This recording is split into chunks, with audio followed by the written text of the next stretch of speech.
Well, hello, weather fans! Sure to be here from Tricky Weather, not your best source of blog-worthy with observations. It doesn't matter when I shoot these, people show up in the audience. It's very distracting. The missus is here. She's dressed in white, like it's very powerfully offending to my eyes this early in the morning, but I haven't had my coffee. We are here on the first day of the second bomb cyclone. You know what happened with the first bomb cyclone here? We got like this much heavy snow. I ran the snowblower on the driveway. I broke a shear pin. I haven't broken a shear pin for a while. And then I had to buy more because I only had one left. I got more though. You can buy them on eBay now. Not eBay, on Amazon now. It turns out. I used to have to go to some place down in Loveland. But just like the last bomb cyclone, we're going to be kind of right on the edge of it. So it's very difficult to tell how much snow we'll get here. Denver is saying 8 to 12 inches. They do the future prediction of what the weather radar will look like, and it says that the snow should hit right here starting at 3:45 p.m., which is, I don't know, maybe 7 hours from now, 8 hours from now. I have no idea what time it is, oddly enough. Probably 8:15 or so. I'm gonna get my coffee. I'll be driving into work a little later. Max has something that he's got to go to later in the school day. This morning they're having some sort of testing for the seniors, so he's not there. And then, we're sure to get stranded at work, or, maybe I'll have to use four-wheel drive to get home. I don't think it'll be that bad. It never is here. We are right on the very edge of where the snow ends. If you look on the map and you look at where the giant bomb cyclone is, it's really more of a jump the shark cyclone for us. But we could be surprised. If we are, I'll try to film something. I'll be at work during the daylight hours, so maybe I'll have to go outside at work. It's harder to do at work because then I'll have to hold the phone like this because I won't have a camera person.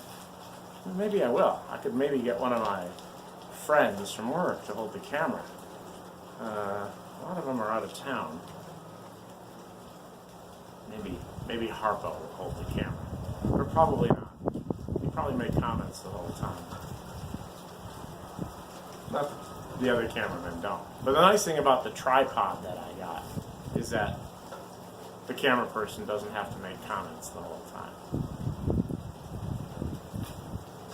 Well, my coffee should be just about ready. I switched back to a percolator now. I've broken my fancy French press. The missus, she picked up a French press for me at a garage sale for $1 or something ridiculously low like that. It was brand new in box, never used. And, it lasted about 6 months. And then just one day I went to use it and the glass was all cracked. Little pieces were missing. I'm not sure where those are. So that was the end of that. And so I've gone back to the old-fashioned percolator. And I've just bought a new percolator that's stainless steel. Because the one I had was aluminum. And aluminum, it's okay. I think you taste the aluminum. This one's all stainless. It's nice. It's much easier to clean.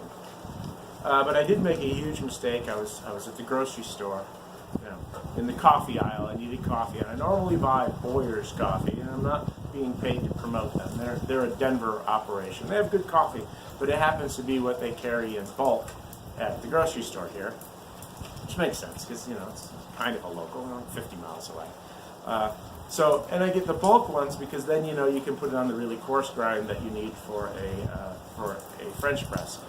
But I was tired one day. I hadn't had my coffee because I had run out. And I'm at the grocery store in the morning, and I'm like, oh, they've got Pete's Major Dickinson's blend, which is a coffee I like a lot when I'm traveling. The other sites for my company all have that coffee.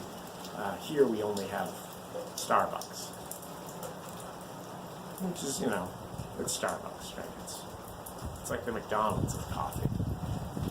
So So, I'm like, oh, this is fantastic, and I buy it, and I get home, and I realize, oh man, this is fine ground, right? It's fine ground for the drip makers. And drip makers, they make terrible coffee. They're fast, convenient, and have everything else in the world going for them, and they're not as expensive as the K-Cups. But yeah, not that great coffee. But you have to go with a really fine grind, and in the French press, you want a really coarse grind, and it was working okay though. I was just getting a little bit of grit, in my coffee. It doesn't separate quite as well in the French press.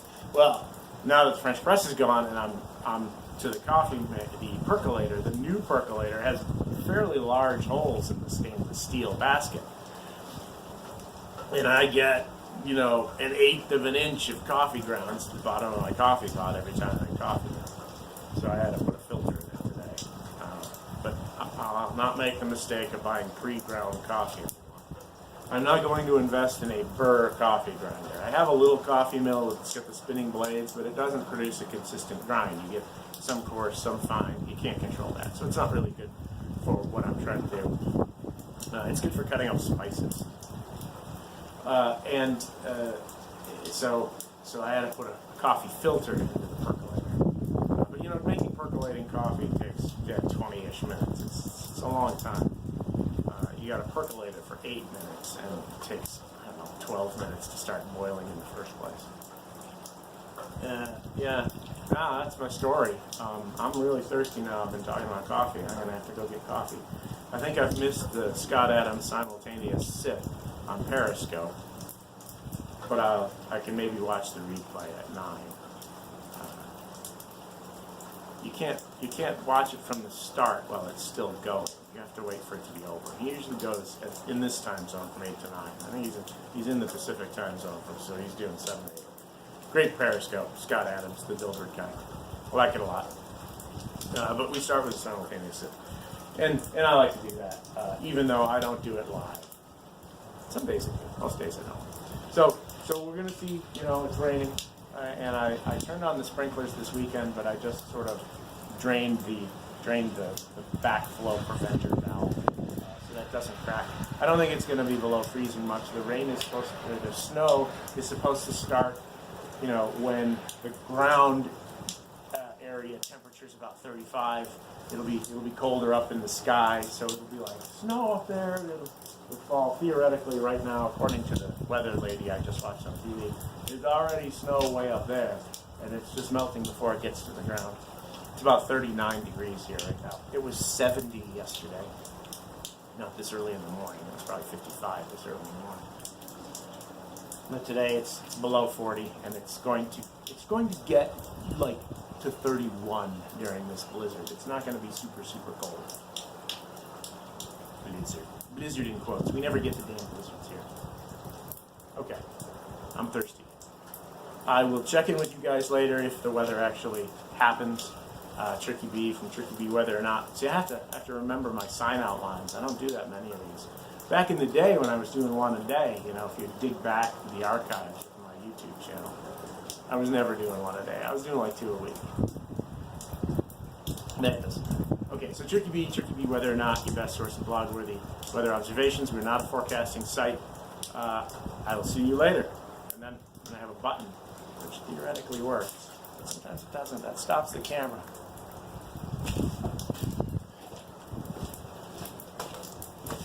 It didn't work.